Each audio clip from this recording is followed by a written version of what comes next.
What's up, everyone, and welcome to another edition of the Straight Up Saints podcast presented by Boot Crew Media. I'm your host, Chris Rosvoglou, and this show is sponsored by Hornitos Tequila. Here's to the shot takers, the ones who, like us, believe nothing great ever happens if you don't take a chance, because that's hashtag a shot worth taking. Hornitos, the proud sponsor of the Straight Up Saints podcast. Now, it is officially training camp season, and what we mean by that is every single day, almost every single hour, you're going to have an update or a report, something new about your New Orleans Saints, and that should bring a smile to everyone's face, especially after another long off season of uncertainty. So there's a lot to talk about with the New Orleans Saints. We have a plethora of signings that we'll address. We have the quarterback battle between Jameis Winston and Taysom Hill, which in my opinion is just heating up. So that should have people really excited about what's going on there. And then also Marshon Lattimore, some training camp stars. Going to talk about all that. You'll see the rundown on the right of your screen. But let's get started with the main topic, and that is the QB battle update. Now, a lot of people over the last couple of weeks have kind of tweeted, why don't the Saints name Jameis Winston the starter? Why don't they just get this over with? We know who's going to win. And I've come out here and I've said multiple times, if someone said, hey, Chris, you need to make a prediction who you're going with, I would go with Jameis Winston if I had to make a prediction. However, I've also said many times it would kind of be foolish to call it early because these are two guys who obviously have their sets of flaws and they need a chance to both show that they've learned from their mistakes, and only time will tell if they have. But so far, from what you're hearing, what you're seeing on training camp, I think you're seeing a couple of the same mistakes for Taysom Hill, but also him learning from some of his mistakes, and I'll get to that in a second. And as for Jameis Winston, you're actually seeing a guy who's more willing to take the check down. More on him also, because I think that is a very important part to what the Saints can be if Jameis Winston gets a little bit more conservative with the way he plays the quarterback position. But the reason I tell everyone to be a little bit more, I would say, patient with this training camp battle at the quarterback position is the fact that if you set an expectation, it could be disappointing. If you go in and think Jameis Winston's a starter or Taysom Hill's a starter and it goes the other way, man, you're probably not going to enjoy this season. You're definitely not going to enjoy the season opener, and you're going to be bummed out. So I think you have to go in with a clear mind. You have to understand that Jameis Winston has to prove that he can take care of the football, and Taysom Hill has to prove that, one, he stops the fumbles, and two, he can make quicker decisions. And whoever shows that they've learned from their mistakes will probably end up winning this battle. So I think it's really cool. And the one thing I've loved so far is we're hearing great news about Jameis. We're also hearing sometimes that Taysom's being better in the screen game, which is something that I said he struggles a lot and does get me nervous. So if he can get better with his timing with guys like Alvin Kamara, that will help his chances. As for Jameis Winston, you know the arm talent's there. We know the man can sling it, and he's one of those quarterbacks when he throws it, it just all looks so natural. He really is one of the, I would say, prettiest throwers of the football if I had to put it in those terms. So there's a lot to like about Jameis Winston, and without further ado, I kind of want to talk about what Jameis Winston's done, especially this Monday.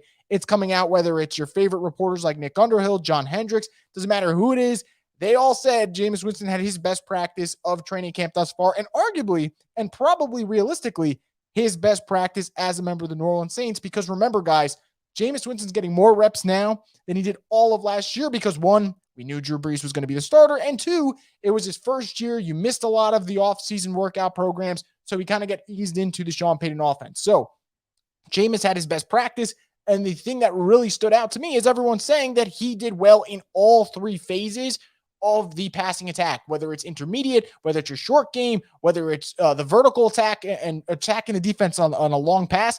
That's something that we know Jameis Winston can do. That's apparently something that he did in this past practice.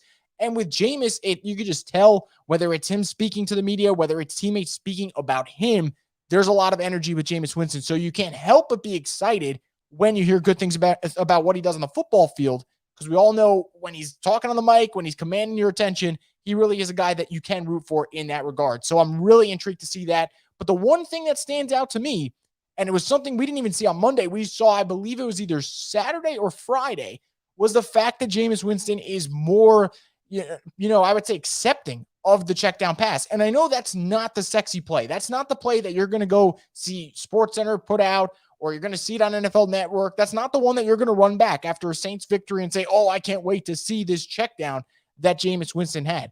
But sometimes the check down's the right move. And I remember very clear when Teddy Bridgewater was the New Orleans Saints starting quarterback, he said Drew Brees told him completions are good. Well, it seems like Jameis Winston has kind of taken on that same philosophy that was probably passed down from Drew Brees. And if Jameis Winston can find that mix between being the guy that wants to attack the seams, but also being the guy that takes what the defense gives you, that can make the Saints offense pretty scary, guys. And remember, this is a team that is going to be without Michael Thomas for the first month of the season. They're going to need all the offensive firepower they can get. And that probably means, in terms of offensive firepower, the ideal scenario is probably with a Jameis Winston at quarterback, making the right plays, and then Taysom Hill sprinkled in there as the Swiss Army knife, because we know he thrives in that role. But again, it's too early to call this camp battle, and I think it's only heating up, and we'll see what's happening. And although he's not going to win the camp battle, I also want to give a quick shout out to Ian Book, because that is someone who people like myself were very confused by the pick. We questioned the pick, whether he was worth that fourth-round pick, whether the Saints should have even drafted a quarterback. So far, it seems like Ian Book is a little bit better than we thought and a little bit ahead of schedule. And who knows, maybe a year from now, 2 years from now, maybe the Saints found something. Obviously too early to tell, but it seems like all three, and heck, you want to throw Trevor Siemian there, 4 quarterbacks came to play at camp. So if you're a Saints fan, which you guys are if you're listening, you have to be very encouraged with what we're seeing so far. Now, I want to get to the Devonta Freeman signing because, man, that was something that was, one, unexpected, but two, something that was really, really controversial on Twitter, because when it came out that the Saints signed former Atlanta Falcons / former New York Giants running back Devonta Freeman, I remember Twitter was just going nuts and they weren't pleased with the signing. And I bet there's still some of you Saints fans who are still sitting here right now saying, why the hell did we sign Devonta Freeman? Well, there's a lot of reasons, and I'll get to that in just a bit. But for me personally, and I've tweeted it multiple times already, I know I've gotten some pushback, I actually like the signing because guys like Devonta Freeman, who you bring in the building, first off, they're not costing you much. So it's barely affecting the cap because remember, only the top 51 contracts count. And two, you're kind of just taking them in to see if there's any gas left in the tank. And if there is, great, you can use them for the regular season. And if they're not, well, guess what? Well, just kick them off to the curb and they'll have to find another opportunity elsewhere. So there really is not much risk. Honestly, there is no risk. And there is potential reward in a guy like Devonta Freeman. Now, Freeman, the reasons that I really, really like the signing, well, I think for starters, it kind of gives the Saints more flexibility in the backfield. And I know Saints fans are going to say, well, we have Alvin Kamara, we have Latavius Murray, we have Dwayne Washington, we have Ty Montgomery. We don't really need another running back. I actually would beg to differ. I actually think that the Saints bringing in Devonta Freeman opens up a hell of a lot of opportunities for the rest of the running back room, but they also needed it. Like, I am one of those people who actually thinks this could be a savvy signing and not a big impact, but maybe even a small impact that could make a long difference, for the course of a season. And what I mean by that is, with the passing attack being limited in terms of options, Alvin Kamara is probably going to have to carry the load in terms of being a receiver, in terms of doing a lot of damage in the passing game. And because of that, you're going to need other running backs to step up in the ground game. And we already know Latavius Murray could fill that void, but you probably need another guy there to help out Latavius in the backfield. And that's where Devonta Freeman comes in. I think Freeman, again, you're not going to go look at his New York Giants numbers and say, wow, 3.2 yards per carry. That is incredible. It's not. It's pedestrian. However, that is in a Jason Garrett offense that has about no funk to it. I mean, the Jason Garrett offense is pretty bland, to say the least. And the Giants' offensive line is not moving people around the way the Saints' offensive line does, nor is their run scheme as advanced. So there are reasons why he struggled. However, there wasn't much opportunity there anyway in New York. So I think Freeman at age 29, I still think he has a little bit gas left in the tank. Maybe it's not a lot, but it's enough to squeeze out one season as a role player. I think the Saints can do that. But also, not only does it allow Kamara to open up his role, it lets the Saints kind of push Ty Montgomery strictly in a receiver. And when you do that, well, guess what? If Ty Montgomery is going to be focusing as a receiver, an opening is there at running back. Now Devonta Freeman fills that void. So I'm very intrigued with this signing. I don't think it's going to, in 2 months from now, we're going to look at it and be like, holy crap, thank God the Saints signed Devonta Freeman. But I bet there'll be a play here and there if he does make the roster that he'll be able to have an impact. And I know some people are worried and saying, well, what happens if he takes Latavius Murray's snaps? My take on this is, what if Alvin Kamara is used more as that, obviously what he's always been, that flex as a running back receiver, and someone needs to take a couple of carries from a Kamara or maybe a carry or two from a Latavius Murray, and even if it's 5 carries, if Freeman could give you something with those 5 carries, again, that is another playmaker in an offense that's going to need them. So again, there's no risk for me here. I think there is potential reward for this Saints signing. And heck, if you hated Freeman as a Saints fan because he was on the Falcons, he did a lot today in his initial press conference to kind of make up for that rivalry. And it started off by him saying it's a dream come true to play for the Saints because he grew up a Saints fan. And when I hear players like that talk about this franchise in such a great manner, it kind of shows you, one, the growth that the Saints have had, and two, it shows how well run they are, and the fact that players, whether it is a former player, a current player, an opposing player, they're not going to trash you. They're just not going to. They think about that franchise in very high regard. So that was obviously encouraging. But the one quote that really stuck out with people, Devonta Freeman basically saying that every time the Falcons played the Saints, that was the Falcons Super Bowl, other than the Super Bowl that they blew the 28-3 loss, which I'm sure you guys have not forgotten. So I like the Devonta Freeman signing. You guys don't have to like the Devonta Freeman signing, but I think, again, there is not much risk to it. Now, how about the Saints cornerback room? You want to talk about panicking? You want to talk about worry? There is no position group more concerning for a Saints fan right now than the cornerback position. And look, the Saints got their cornerback one in Marshon Lattimore, and I'll talk about him at the end of the show and why I think he is bound for a really good season. But, man, across from Marshon Lattimore, it's a bunch of question marks. Paulson Adebo, well, it's too early to tell what's going on with the rookie cornerback from Stanford. Sure, Patrick Robinson's had his moments, but Patrick Robinson's also on the older side of the spectrum, and he's been getting injured of late, so that's kind of a question mark. PJ Williams is really at his best when he is a slot corner or a safety, so I don't know if outside corner is exactly going to make Saints fans excited. I know it doesn't make me excited, so I can only imagine it doesn't for you guys. And then other options like a Brian Poole, like a CD Deuce, a.k.a. CJ Gardner-Johnson, those are really nickel corners. And those are guys that you're not going to kick to the outside because they excel at being that slot cornerback. So why take them out of something they're really good at? And by really good, I mean two of the best slot corners in the league. Why take them out of that role and stick them in outside corner? So outside cornerback is a worry. What did the Saints do to kind of, I guess, address that issue? Well, they signed Prince Amukamara, and I think it was Kavari Russell. And I think Russell probably, from what I've seen and heard from people, is more of a special teams player. Prince Amukamara, however, we know what Amukamara has done in the past, but this is a signing that I don't think you could really sit there and start bragging about. I don't know if Amukamara even makes the roster personally, and I think there's question marks about him at this stage in his career. Obviously, he's played for so many years, but this is a guy who's in his 30s now, I believe, and when you're talking about cornerbacks, they kind of fall off that cliff at that point in their career. So this is the Saints more likely taking a flyer on a player who, if he makes the roster, great. If not, all right. But even if he does make the roster, unless Prince just balls out of nowhere, guess what? The cornerback 2 spot is still a concern. And the options are kind of dwindling. I know people wanted Steven Nelson. Well, he signed with the Philadelphia Eagles. I know people wanted Richard Sherman. Well, he has legal issues to kind of sort out right now. So football is the least of his concerns. And then Dre Kirkpatrick's been linked. Gary Conley's been linked. But these are guys who, one, Kirkpatrick met with the team over a month ago at this point. And two, Conley, that is just speculation of the Saints-Ohio State connection. There is no definitive report that will come out and say that the Saints have been looking at Gary Conley.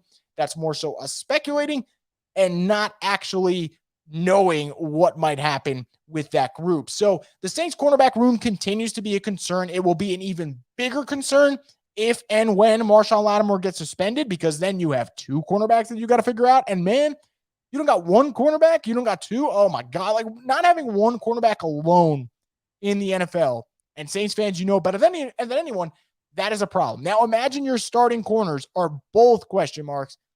Then you're entering scary territory. So let's just wait until we see if this Lattimore situation even gets sorted out for this season, because right now that's still kind of up in the air.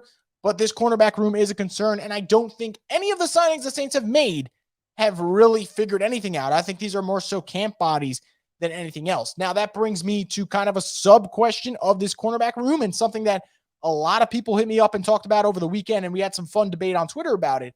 Why haven't the Saints traded for Xavier Howard? Well, for starters, it takes 2 to tango, and I think you guys all know that, and I don't think that this Xavier Howard trade is something that would just happen overnight. This is going to take a while. This is an elite corner coming off the best season of his career who still has a lot of money on his current contract. It's not like he's getting paid a crappy salary. He is making a good amount of money for next season, even if he doesn't get a new deal. But one, the Dolphins haven't shown any really willingness to trade him. And 2, are the Saints, and this is the most important question, are the Saints, a team as currently constructed, a cornerback away from being a Super Bowl contender? I can't tell you that is a yes. I wish I could, guys, but there are also questions at receiver, questions at quarterback, questions at linebacker. So the Saints are not, maybe 2-3 years ago, even a year ago, a cornerback away from winning a Super Bowl, sure.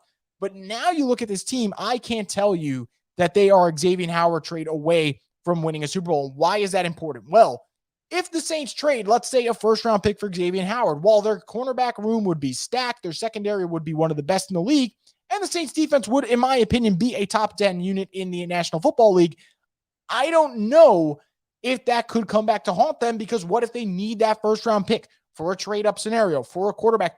Who knows? I think there's just so much uncertainty that, look, I know I'm with you guys. I would love to know who is that definitive second cornerback for the whole 2021 season. I would love to know the answer, just like you guys.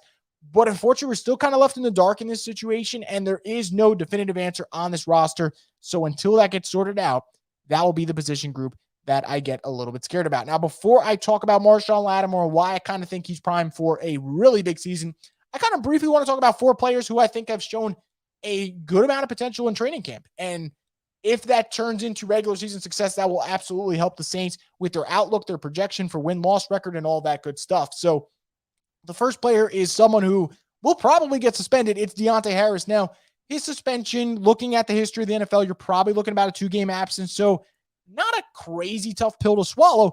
Obviously unfortunate, though, because Deonte Harris is a player in training camp right now who looks really shifty, looks really good in his one-on-ones, and is a type of player who we've seen, like the wild card weekend game against the Bears, he can make plays as a receiver. I tweeted it out on Saturday that I got a feeling that Deonte Harris is going to make a lot of big-time plays at the wide receiver position. I know kind of people were like, well, duh, he's a wide receiver.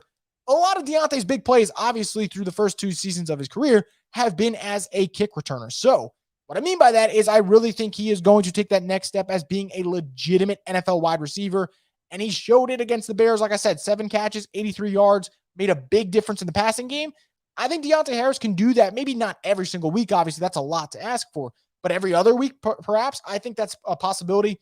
I really like this kid. I think he's getting better as a wide receiver, whether it's his route running, his separation, his release. Those are all things that he's expanding on and developing in the Saints building. So that's obviously encouraging. However, like I said, he's probably getting suspended. So someone needs to fill that void while Deonte waits for his debut for the 2021 season.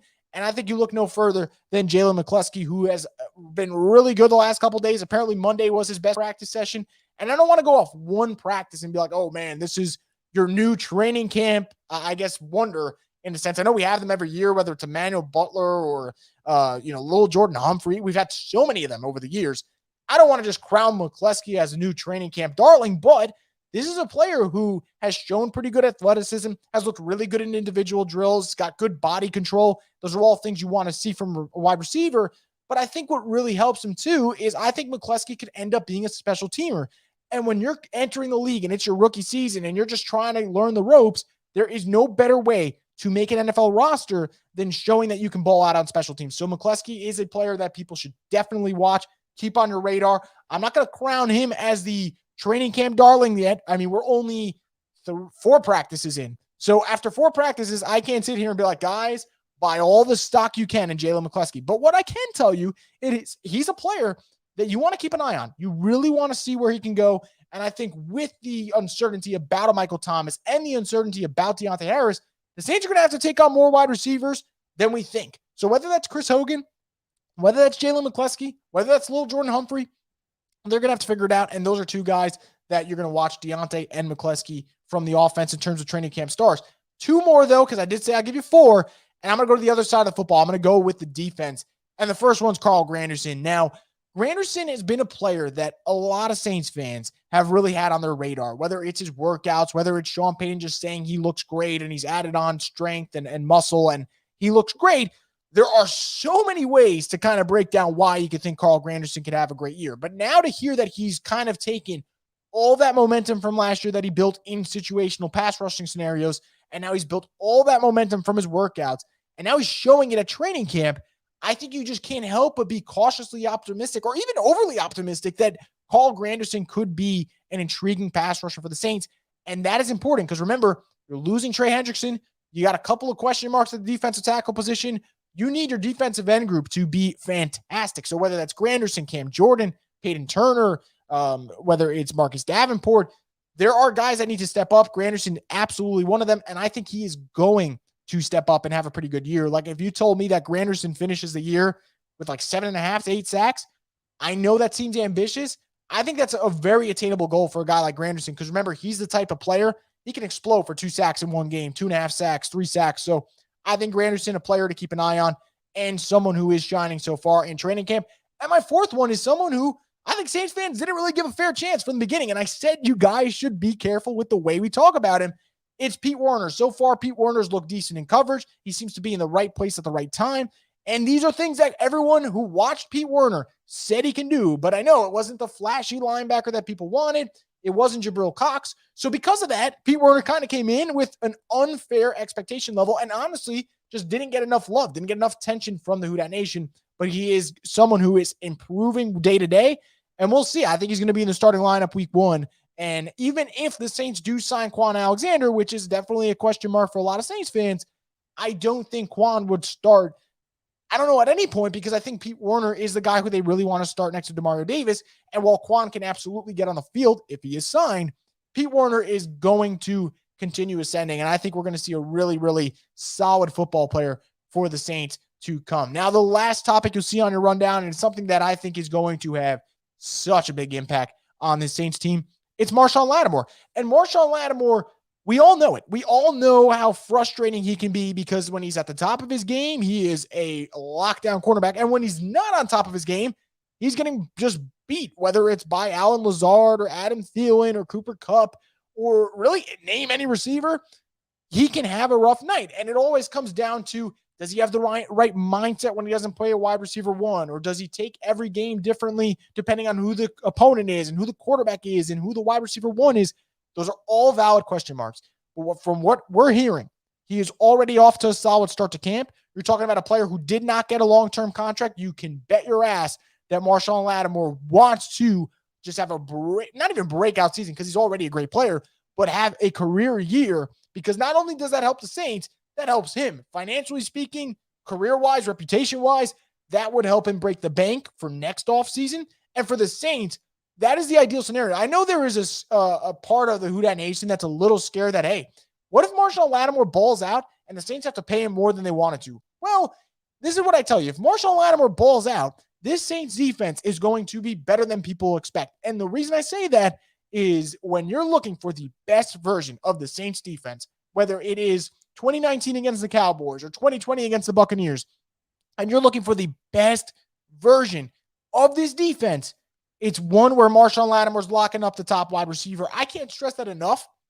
When you see the Saints have a dominant game on the scoreboard and they're really just clamping down on their opponents, it all starts with Marshon Lattimore just taking out that number 1 option, and the rest just falls in line. It's a trickle-down effect. When you take out the number 1 option, it really just boggles everything down for the opposing offense, and that makes things simple for the Saints defense. So Marshon Lattimore, he is someone who, if we're talking about that stock reference again, I'm buying all the Marshon Lattimore stock. I think he's a player who's absolutely going to have a bounce back year. I know the last couple of seasons haven't really lived up to the super high expectations that we set for a player who, let's be real, in his rookie year, he looked like one of the best corners in the NFL. And we kind of thought, hey, year 2, okay, he'll be the best corner. Okay, not year 2. Okay, year 3.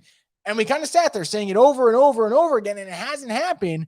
But I think this is really the year I'm willing to just bang on the table nonstop and tell you that Marshon Lattimore is finally going to have that season where we see him be lockdown Lattimore. I really think it's coming. All the updates out of camp have been positive, and you have to add the fact that he is in a contract year. There's no greater motivation, especially when we've seen the cornerback market be so lucrative. There's a lot of dollars, millions of dollars on the table for Marshon Lattimore if he has a big year. Whether it's the Saints, whether it's someone else, he will get paid if he plays extremely well in 2021. And your Saints will be a lot better. You know, if you're talking about the Saints being a 9-8 fringe team, and you're saying, man, I don't know if they can make the playoffs. If Lattimore's lockdown Lattimore, that could win you an extra game. That's how important, that's how impactful number 23 is to the New Orleans Saints. But without further ado, guys, that's going to wrap it up for this edition of the Straight Up Saints podcast. I want to thank you guys, as always, for listening to the show and leaving your comments. If you guys like the new format with the rundown, let me know and we keep that going here for Boot Crew Media. But that's going to do it for this edition